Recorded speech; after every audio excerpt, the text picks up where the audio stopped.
Assalamualaikum warahmatullahi wabarakatuh. Di sini kelompok kami akan menjelaskan tentang pengujian peraturan perundang-undangan di bawah undang-undang.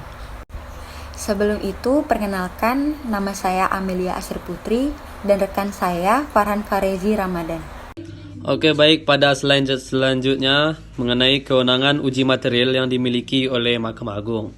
Pada poin pertama terdapat hak uji material atau HUM adalah hak yang dimiliki oleh Mahkamah Agung untuk menilai materi muatan suatu perundang-undangan di bawah undang-undang terhadap peraturan perundang-undangan yang lebih tinggi. Contohnya pada pasal 24A ayat 1 Undang-Undang Dasar 1945 yang berbunyi, Mahkamah Agung berwenang mengadili pada tingkat kasasi, menguji peraturan perundang-undangan di bawah undang-undang, dan mempunyai wewenang lainnya yang diberikan oleh undang-undang. Poin kedua, bersumber dari kewenangan yang diberikan oleh Undang-Undang Dasar tersebut. Maka dalam hal terdapat muatan suatu peraturan perundang-undangan di bawah undang-undang yang diduga bertentangan dengan undang-undang, pengujiannya dilakukan oleh Mahkamah Agung. Kemudian melalui putusan HUM, MA menyatakan tidak sah peraturan perundang-undangan di bawah undang-undang atas alasan bertentangan dengan peraturan perundang-undangan yang lebih tinggi atau pembentukan tidak memenuhi ketentuan yang berlaku.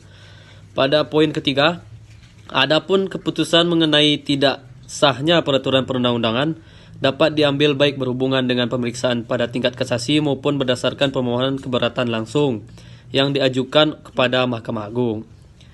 Implikasi hukum atas putusan tersebut adalah peraturan perundang-undangan yang dinyatakan tidak sah, maka tidak lagi mempunyai ketentuan hukum yang mengikat. Pada slide selanjutnya mengenai prosedur pengajuan uji material. Poin nomor 1, kriteria pemohon uji material. Di antaranya, subjek pemohon dapat berupa perorangan warga negara Indonesia, kesatuan masyarakat hukum adat, sepanjang masih hidup dan sesuai dengan perkembangan masyarakat dan prinsip negara kesatuan Republik Indonesia yang diatur dalam undang-undang atau badan hukum publik maupun badan hukum privat.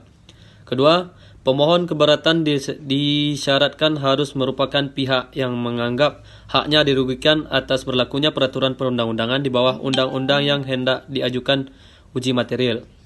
Selanjutnya, adanya hubungan sebab dan akibat antara kerugian dan objek pemohon keberatan.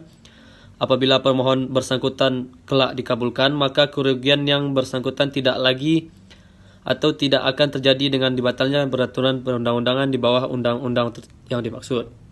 Kriteria kedua, termohon. Termohon adalah badan atau pejabat tata usaha negara yang mengeluarkan peraturan perundang-undangan yang dipersoalkan seperti presiden atau peraturan presiden atau peraturan pemerintah, kepala daerah dan DPRD serta perda dan sebagainya.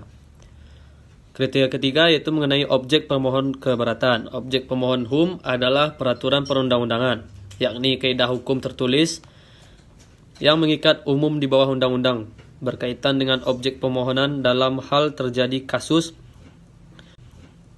bila mana undang-undang yang dijadikan sebagai dasar pengujian sedang diuji di Mahkamah Konstitusi, maka berdasarkan nota kesepakatan MA dan MK telah dibuat di setiap pengajian undang-undang terhadap Undang-Undang Dasar 1945 oleh MK diberitahukan kepada MA. Di samping itu, bagian peralatan secara berkala memeriksa di situs resmi MK adanya pengujian undang-undang terhadap undang-undang tersebut. Dan poin terakhir adalah dasar alasan pemohon hak uji material.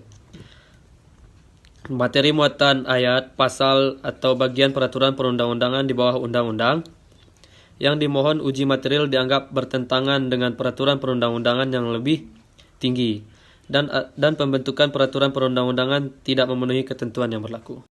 Selanjutnya saya akan menjelaskan tentang tata cara mengajukan permohonan uji material. Yang pertama, permohonan hak uji material diajukan dengan membuat permohonan secara tertulis, dibuat rangkap sesuai keperluan yang menyebutkan secara jelas dalil-dalil atau alasan keberatan dan wajib ditandatangani oleh pemohon atau kuasa yang sah. Yang kedua, pemohon membayar biaya permohonan pada saat mendaftarkan permohonan keberatan. Yang ketiga, permohonan HUM dapat diajukan dengan dua cara, yakni yang pertama diajukan langsung ke Mahkamah Agung atau MA Dan yang kedua diajukan melalui pengadilan negeri atau PT-UN yang membawahi wilayah hukum tempat kedudukan pemohon.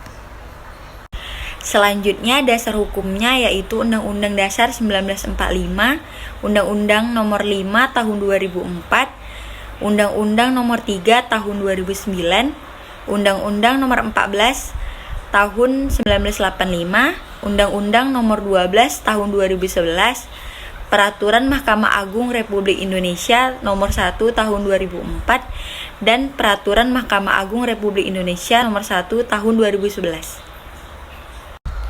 Sekian dari kelompok kami tentang pengujian peraturan perundang-undangan di bawah undang-undang. Semoga teman-teman dapat memahami apa yang telah kami sampaikan. Saya akhiri. Assalamualaikum warahmatullahi wabarakatuh.